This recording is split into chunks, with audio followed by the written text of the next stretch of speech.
Ayun, yun. Guys, ang topic natin ngayon is about GRE. Ano ba yung GRE? Ang GRE is generic routing protocol. Yun yung ibig sabihin nun.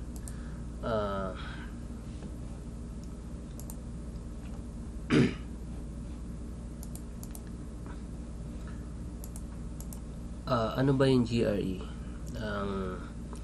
Ang GRE is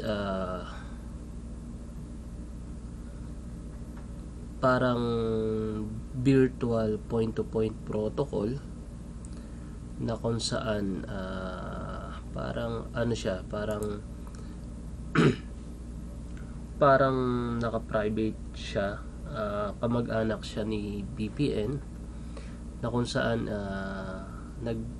naggagawa siya ng point-to-point network na hindi na-advertise sa ating ISP. Parang ganito, sa ginawa ko, meron siyang dalawang site, yung main site at saka yung branch site. Naka-tunnel siya, naka-point-to-point siya, which is hindi na-advertise dito sa ISP natin. Ngayon, itong GRE is ano siya, hindi siya secured, plain text siya, hindi siya encrypted. Magiging secured lang siya pag ginamitan mo siya ng IPsec. Ayun. Dito kung mapapansin nyo, yung protocol na ginawa ko dito is halos pareho. Ang nangyari lang, ginawa ko dalawa yung ISP nya. So yun. Ayan. Marami tayong mga protocol na pwedeng makuha dyan. Yan. Ito. Ayan. So yun. Ito siya. Parang ano siya eh. Ganyan siya. Ito yung tinasabi ko sa'yo na GRE over IP security. So hindi pa yan yung configuration natin. Ang ginawa lang natin, ang gagawin pa lang natin is simpleng GRE tunneling. Parang ganyan lang. Itatunnel lang natin yung network natin, yung dalawang site natin, point to point, over sa ISP natin. Ito siya eh, di ba? Yan. Ito yung scenario niya eh. So hindi madidetect ng ISP cloud yung point to point tunnel natin. Kung mapapansin nyo to, di ba? Naka-tunnel siya. So nagpo-point to point lang silang dalawa. So hindi na-advertise via ISP yung route natin. Yun yung tunneling. Ayan o. Site to site GRE tunnel. Ang gagawin natin dito is site to site GRE tunnel. So hindi na-advertise ng one link natin. So yun. Yun. GRE dinevelop siya ng Cisco. Syempre Cisco. GRE creates private yan, GRE, generic routing protocol, it creates private point-to-point connection like that, or virtual private network VPN. Pero yun nga, hindi siya secured. Kailangan mo pa ng IPsec para maging secured. Ayun, GRE tunnels route encapsulated packets through intervening IP networks. Ayun. Tunneling siya, tunneling protocol. Ayan. Encrypted tunnel siya pag ginamitan mo siya ng IPsec. So yun, basically, when you configure tunnels, it's like point-to-point connection between two devices. Generic routing encapsulation, simple tunneling technique lang siya. Ayun. Ayan, tunnel over internet. Parang binubutas mo yung internet para magkaroon ka ng private network through one. So yun, kung ano, mas maintindihan nyo kung babasahin nyo sa internet. So nandun lahat ng information. So binigyan ko lang kayo ng parang basic info with regards to the activities na gagawin natin. So yun, umpisa na natin yung configuration kasi medyo late na ng gabi. Ayun, console tayo.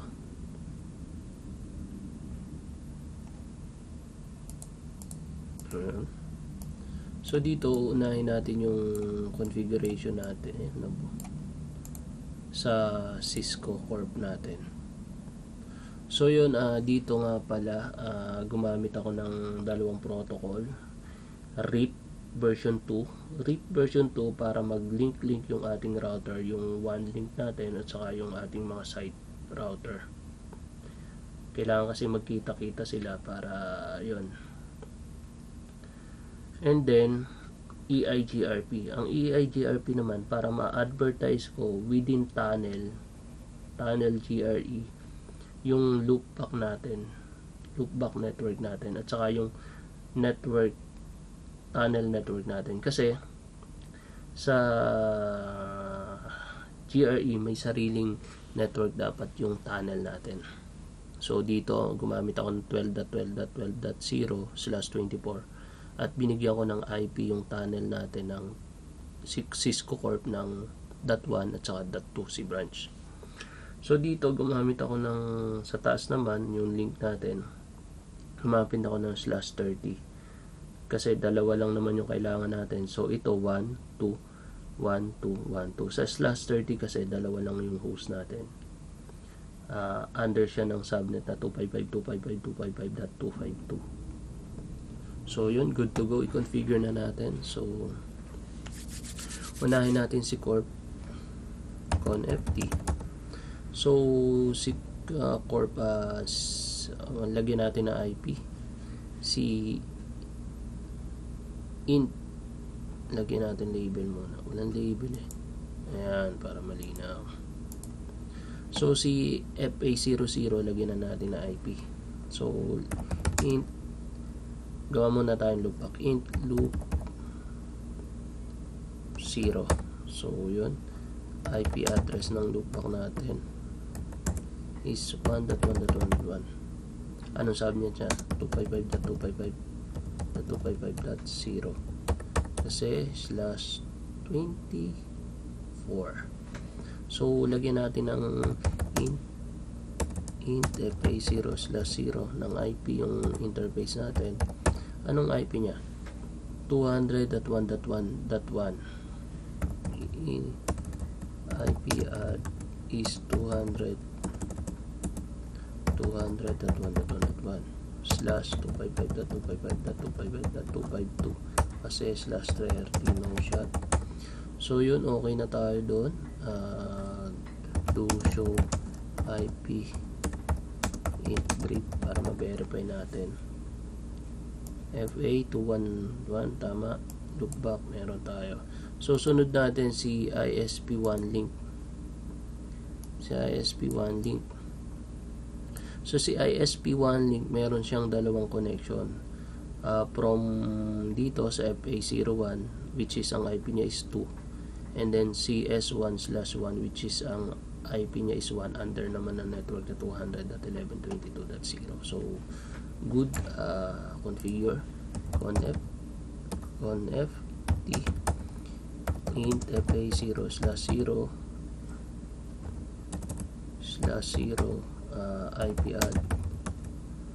IP address niya is 200.1.1.2.55.2.255.255.252 no shot. Int S1/1 IP address niya is 200.11.22.1. syempre 255.255.255.252 no shot. So do show IP int brief natin. So FA00 200.1.1.2 tama, serial 211.1 tama. So punta naman tayo sa ISP1 link 2. Base natin to conf2. So si ISP2 one link is meron siyang dalawang connection din from S1/1 and F0/0.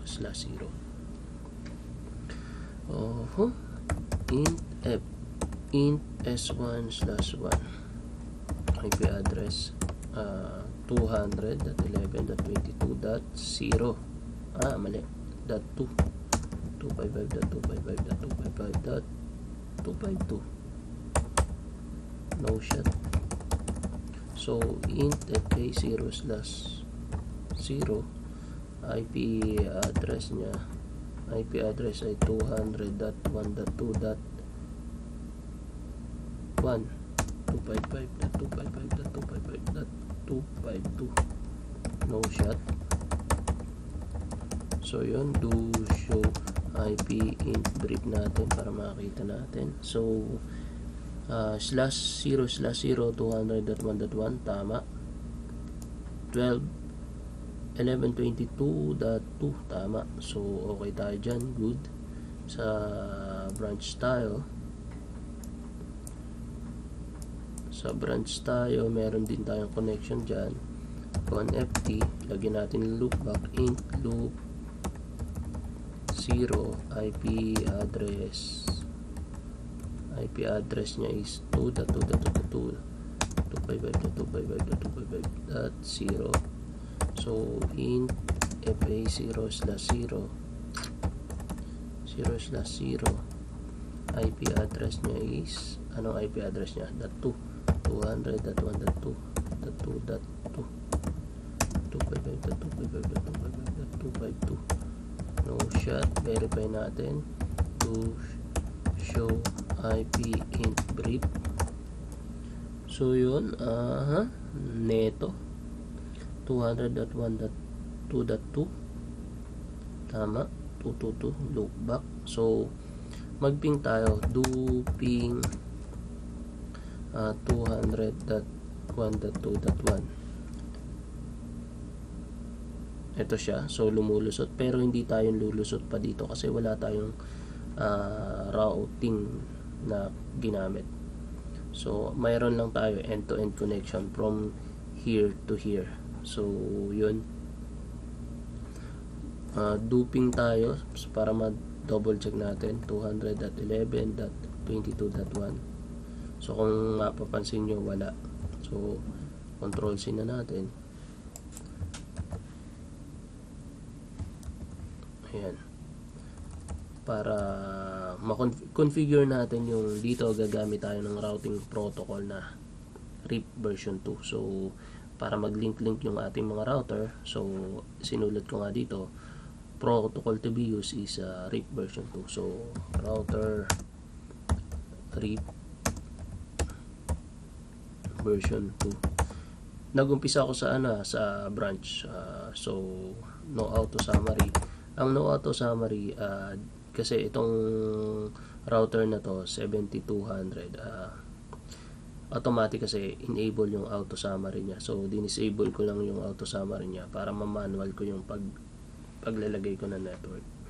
Hindi i-summarize niya automatic. So network, anong network ng branch ko is under siya ng 200.1.2.0. so yun, umpisahan ko sa ISP1 link. So ISP1 link naman is router RIP version 2, no auto summary. Network dito is meron ako 200.1.2.0. network dito is 200.11.22.0. do show IP route. Ang papansin mo, meron ako connection sa branch. Do show IP route. Meron ako sa connection na sa 11. So yun, punta ako dito sa ISP1 link. So router RIP version 2. Network ko nito, may network ako dito na 200.11.22.0. network ko din ang 200.1.1.0 IP route.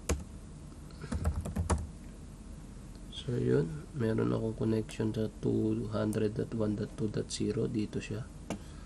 So yung same butas na siya. Dito tayo, router RIP version 2 network. Ang network ko dito is 200.1.1.0. So do show IP route.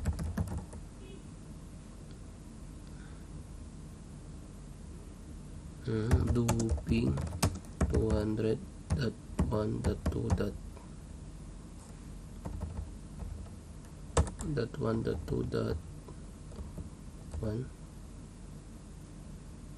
Wala. Ayun, meron. Delay lang. So, do trace route 200.1.2.1. Ayun. So, nag-trace route ako. Napapansin nyo, nag-trace route ako. From here, dumaan ako sa 200.1.2 isang hop, 22.2 dalawang hop papunta dito. So yun, pasok ako from Cisco Corp to branch. Ako na trace, do trace route 200.1.1.1. So yun, tatlong hop naman yung dinaanan ko. 200.1.1.1 from dito sa branch ko, dumaan ako sa 201.2.1 dito, isa. Tumalon ako sa 22.1 dito, dalawa. And then dito sa destination ko. So yun, okay na tayo sa routing natin, sa mga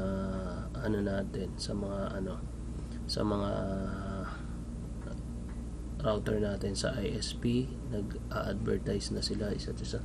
Ngayon gagawa tayo ng private tunnel within the branch and the Cisco Corp. So yung tunnel na yan, hindi yan ma-advertise dito sa ating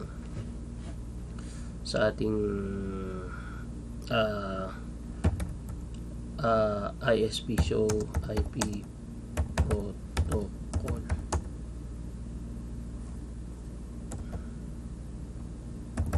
Show.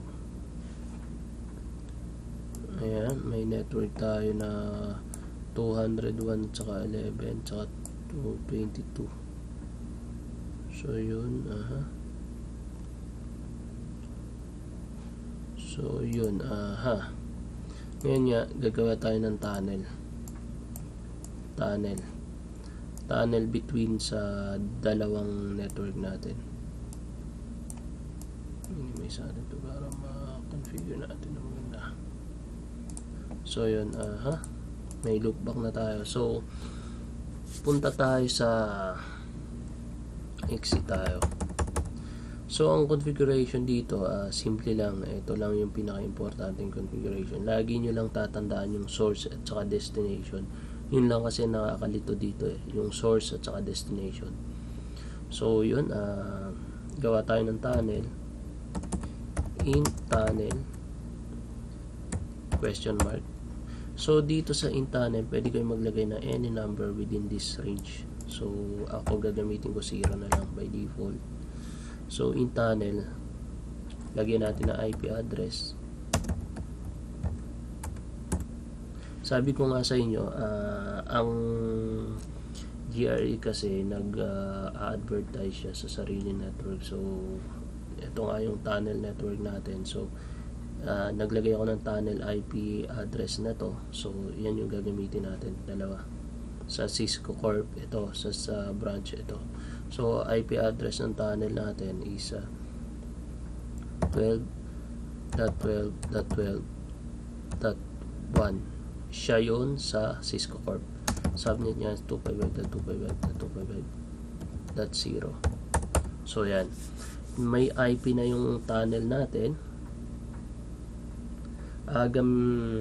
IPMTU 1400, lagyan natin yan. Tapos yung destination source nga natin, since dito meron tayong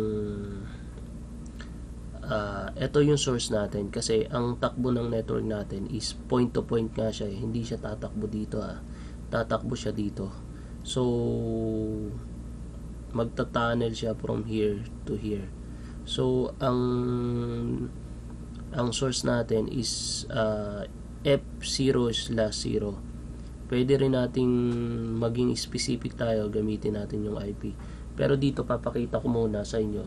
Dito gagamitin ko sa Cisco Corp ay FA0/0 yung source ko. Tapos sa branch specific IP yung gagamitin ko para makita nyo lang na pwede siyang gamitin.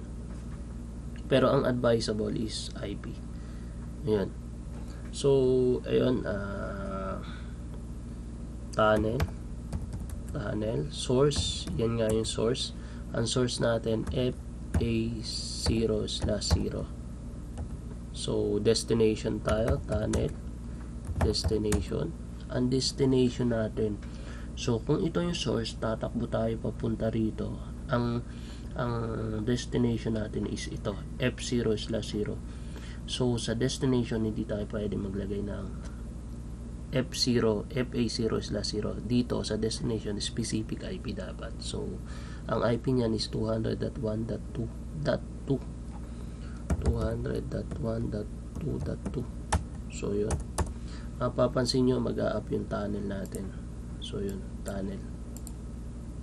So, dito naman, sa exit tayo dito. I-configure din natin yung tunnel natin sa branch. Tunnel in tunnel 0. So, in tunnel 0, tapos, yun, nag-up, kita nyo lagyan din natin na IP address. IP add 12.12.12.2 yung IP natin /255.255.255.0. So yun, may IP address na tayo. So ang susunod natin dyan ay IP MTU 1400. So ngayon, gaya ng sa kabila, meron tayong source at saka destination. So dito, ang source natin, ganun pa rin, F0/0. So gaya nga sabi ko, papakita ko sa inyo na pwedeng gamitin yung IP. So tunnel, source, at saka ang advisable talaga is IP 200.1.2.2. Yan yung source natin. So tunnel, destination. Anong destination? Tatakbo tayo papunta rito. So ang IP nito is 200.1.1.1. 200.1.1.1. So yun, kita nyo, nag-up yung tunnel. Do show in tunnel 0. Makikita natin dyan, tunnel 0 is up, protocol is up, internet address, yan yung IP nya na nilagay natin.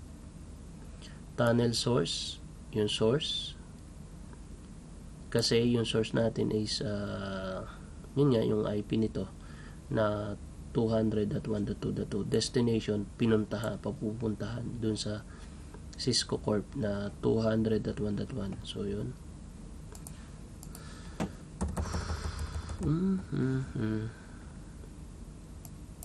MTU tunnel transport natin. Yan. Do show in tunnel 0. natin. So tunnel 0 is up, protocol is up, hardware tunnel, ethernet, .1 yung IP address natin, tunnel source, tunnel blocks, yan, blah, yun. Do show IP route,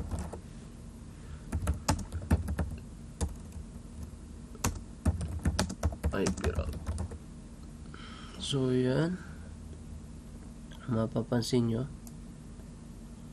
connected tayo sa mga network natin. So yun, so yun, na-configure na natin yung tunnel. Subukan nating iping nga, do ping 12.12.12.1. so meron dito tayo sa kabila, do ping 12.12.12.2. ping natin dito yung loopback, do ping 1.1.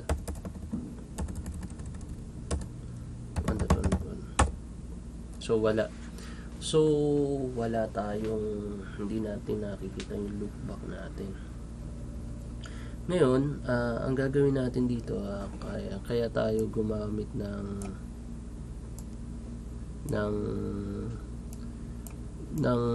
EIGRP is para mag-advertise yung ating loopback at saka yung tunnel network natin. So sa Cisco muna tayo, Cisco Corp, router EIGRP, mali, 1, no auto summary para hindi siya mag auto summary.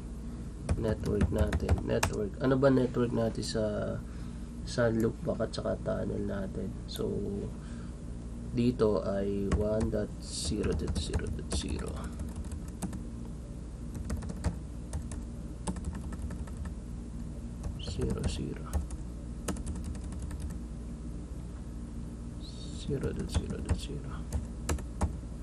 Tsaka network 12.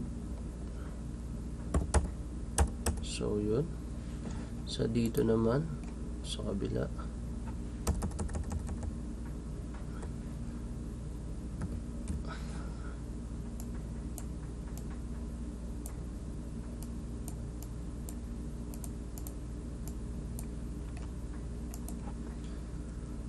router EIGRP 1, no auto summary, network 2.0.0.0. Yan yung network natin kasi 2.2.2. network 12 yung IP natin, to show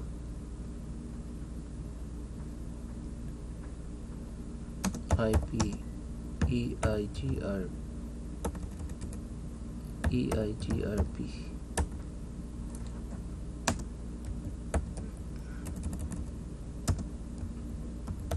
neighbor. So yun, meron tayong 12.1 na neighbor. So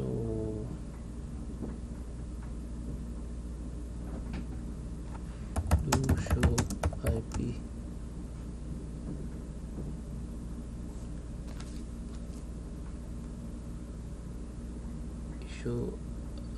do show in IP protocol, do show protocol,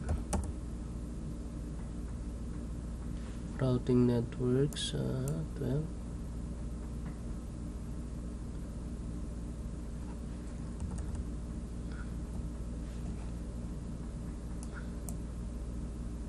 Meron akong routing na 12, 2 at saka 0.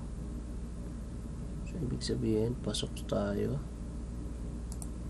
So yun, subukan nating iping branch to Cisco, do ping 1.1.1.1. ayun, pasok. Do trace route 1.1.1.1. Yun kung mapapansin nyo, do trace route 12.12.12.1, isang hop lang. Kung mapapansin nyo, hindi siya dumaan, kumbaga nag-point yung route niya dito, hindi siya nag-advertise dito sa ISP1 link, nag-link lang siya dito sa tunnel natin, di ba? Yung network natin, hindi nag-trace route tayo, pero imbis na dumaan siya dito, di ba, dito kanina nag-trace route tayo. Pansin nyo, kanina nag-trace route tayo, di ba? Ang haba ng tinakbo kasi dapat dadaan siya dito, punta dito, saka dito. Ngayon, hindi, kasi naka-advertise yung network natin dito sa tunnel. Tingnan nga natin.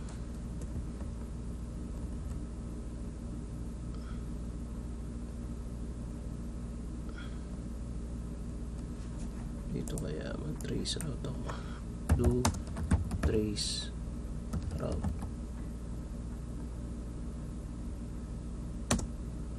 12.12.12.2. Ayan isang hop lang yung tinatakbuhan. So yun yung tunneling. Test pa tayo dito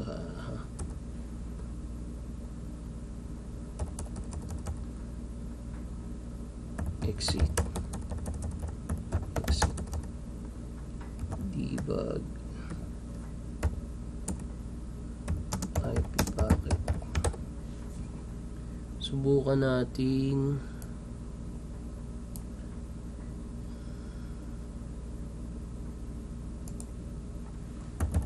ping 2.2.2.2.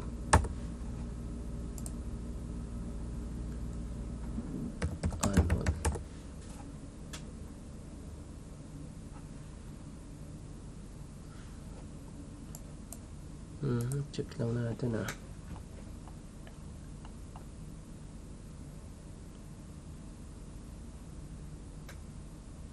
So yun, naka-tunnel tayo, sending broadcast, source 12.12.2.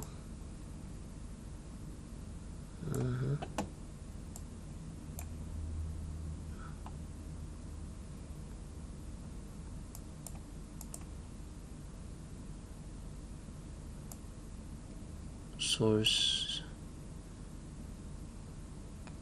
dito.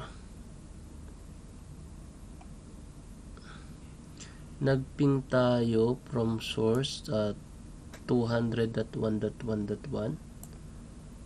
Ang destination natin ay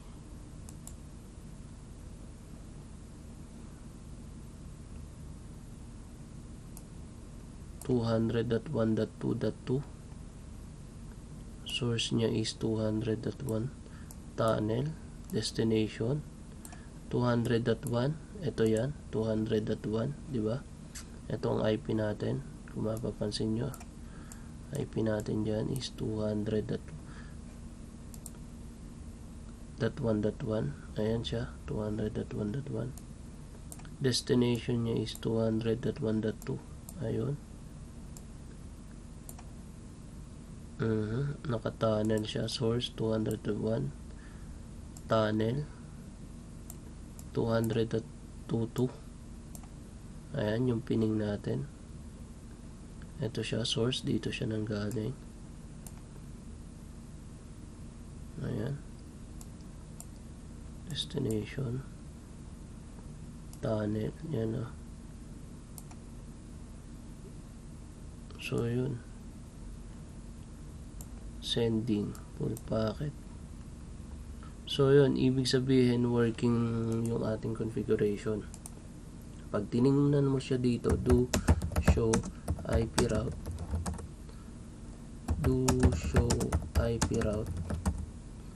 wala kang makikita dyang advertise ni 12.12 at saka ni 1.1 natin. So yun. show IP route. So yun, wala akong makikita dyan ni 1.1 network at saka 12.12.12 network. So pag nag-looping ka dito, looping 12.12.12.1, hindi mo makikita yung network na 12.12.1. Same here, looping 12.12.12.1. Ganon din si 2.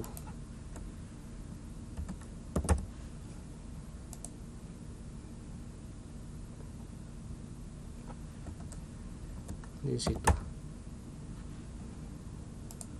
Ganon din yung loopback natin na 1.1.1.1. Pero pag tinrace route mo dito from Cisco,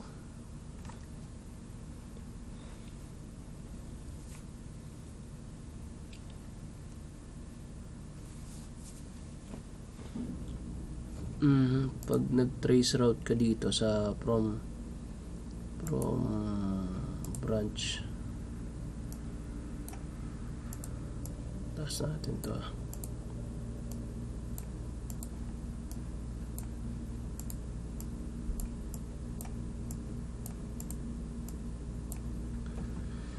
trace route C1.1.1.1.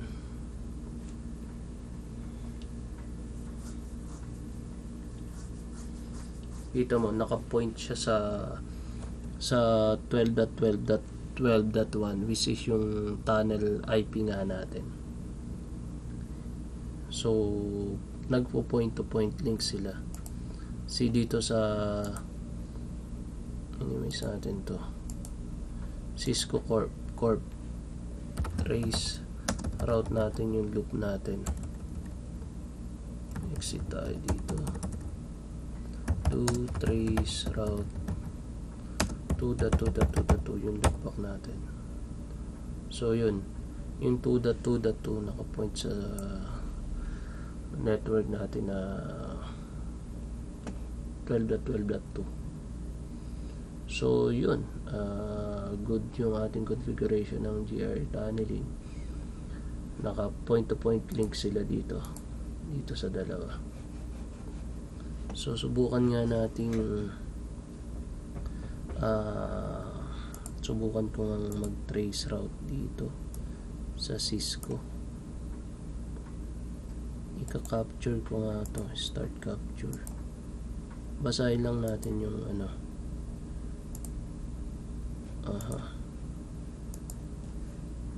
Ping 2.2.2.2. Mali. Do ping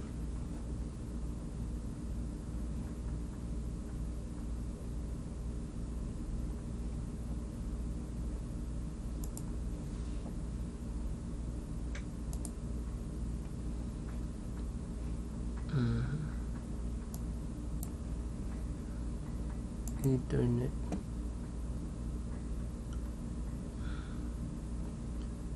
source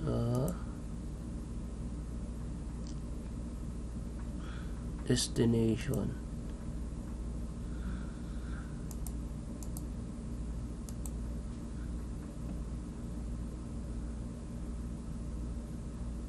hello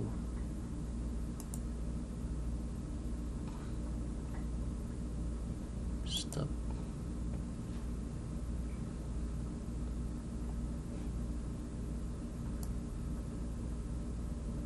ayan o.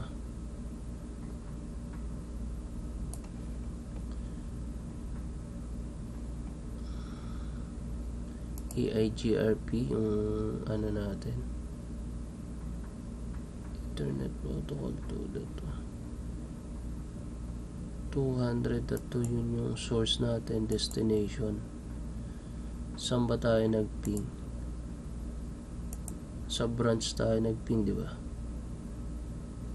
Hindi, Cisco Corp. So ang Cisco Corp, ang IP natin is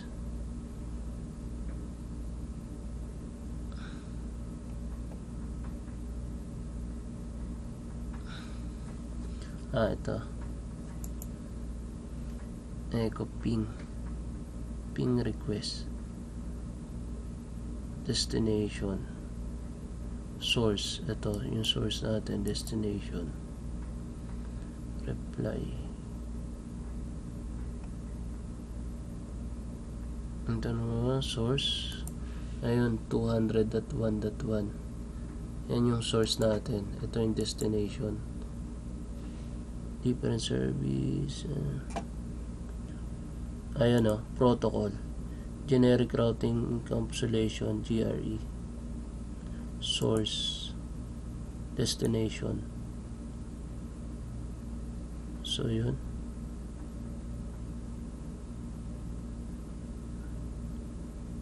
source kasi ang IP nga natin doon is 12.12.1, destination.